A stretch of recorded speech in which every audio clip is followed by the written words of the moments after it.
Well, we have actually four containers that have actually artifacts from the fire. Our most prominent one is the tabernacle that was in the Catholic Church that was here before 1871. Well, the tabernacle in the Catholic Church, they keep the host and the chalice. They keep this in it, and it's locked. And in his panic, what happened is he sort of saved this by accident, really, because he really wanted to save the host and the chalice, which is kept in the tabernacle. And when he was putting these things together, he had put some garments and relics and other things in a chest, and he buried some of them, and some of them he put on his cart. And one of the things he wanted to save was the host and the chalice.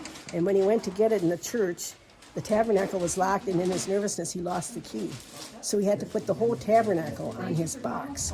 And so that night, when all of this happened, when these winds came so strong and the fire started, he dismisses his horse, and he rings the church bell, and then he takes this cart with the tabernacle on, and he pushes it manually down to the river, which is about 3.5 blocks. And when he gets down to the river, he sees he can't be worried about these material things. So he pushes the cart with the tabernacle into the water to save it. And then he has the people start through this process of dipping their heads underwater, taking any garment they have that they can put over their heads, because the heat is so intense that actually their hair ignite, so that they have to keep dunking underwater from about 9 o'clock, can you imagine, till dawn. And many of these people couldn't keep that momentum up, so many of them perished after they even got in the water and from the hypothermia of the water.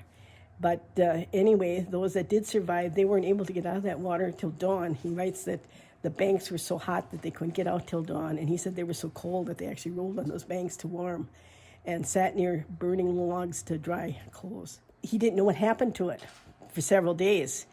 In this cleaning up process, the men were along the river cleaning and taking care of these bodies and things, and they noticed they said like a white box that was caught on a log, in the water, and it was like a white beacon, because it's showing so clear, if you can imagine looking up at that picture, how everything was black all around.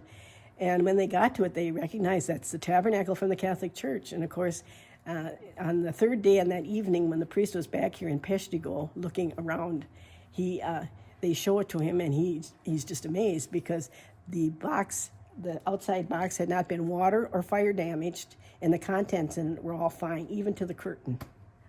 And so he looked at that as a miracle, of course, and that gave him hope to give the people hope.